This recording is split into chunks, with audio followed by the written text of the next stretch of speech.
Ayan, what's up mga ka-inspire? So, yung pag-aaralan naman po natin ngayon ay kung paano tayo makakapag-post sa community tab. So, sino yung mga eligible para makapag-post sa community tab? So, yun po yung tatalakayin natin ngayon. So, isa-isahin po natin. So, ano ba yung ipopost natin guys sa community tabs?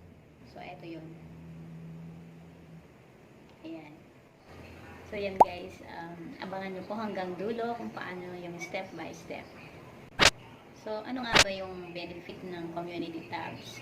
So, yung benefits sa atin guys, yung mga viewers natin, mas marami tayong engagement kung nagpo-post tayo sa community tab.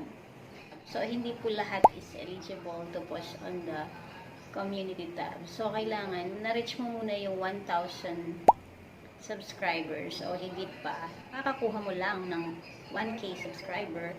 So, merong 1 week na pagitan bago mo makikita yung community tab na pwede ka nang mag-post. Dalawang ways para makapost tayo sa community. Una, dito sa inyong YouTube home, meron nitong parang video, and then so dito tayo sa create post. Ayun, so dito halimbawa, magpo-post tayo ng image, pwedeng video. Ayan, yun yung mga pwede nyo i-post. Video, poll, and image. So, halimbawa, kuha tayo ng image.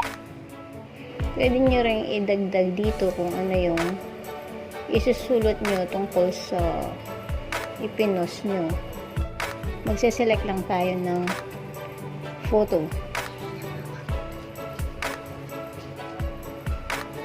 So, dito sa ating nakasave dito, pipili lang tayo dyan. Halimbawa, ito ipopost ko. Open. So, ito na siya guys. And then, reposition. So, i-reposition mo lang kung paano mo siya ilalagay. Yan. And then, save preview. Pero dito, sabi niya, provide the best experience viewers by selecting one by one preview. Ayan. So, isi-save natin itong preview. Yan yung una nilang makikita. And then, i-post na natin. Post. Ayan. Ayan na siya, guys. So, yun ang isang way para makapag-post.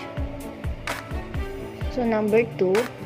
And the other way is press mo yung profile picture mo, then your channel. And then, punta ka dito sa community. Ayan na siya, guys. Same lang din yung pupuntahan niya. So, same process lang, guys. Ayan, pili kayo ng, halimbawa, video naman yung ilalagay natin. Ayan, halimbawa sa YouTube, pwedeng, ito, dito sa your YouTube videos. Ayan, pili lang tayo dito kung ano yung gusto nating i-post. Ayan, bawa yung i-post natin is ito. Paano maglagay ng animated subscribe button. Ayan. Pwede tayo mag-type dito kung anong gusto nating i-type. Baka maglagay tayo. Subscribe. So, ito guys, yung sa community, para sa mga viewers na merong nakabell sa inyo, sila yung makakakita nito. At yung inyong nag-join sa membership perks para sa mga monetized channel. Yan, example lang yan. Yan yung isusulat mo. And then, ready to post. So guys, kung may natutunan po kayo sa araw na to, ay wag lang kalimutang mag-subscribe at pakihit na rin ang bell button. At nandyan po yung comment section na pwede po kayong mag-suggest. Yan, mag-suggest po kayo para may topic po tayo.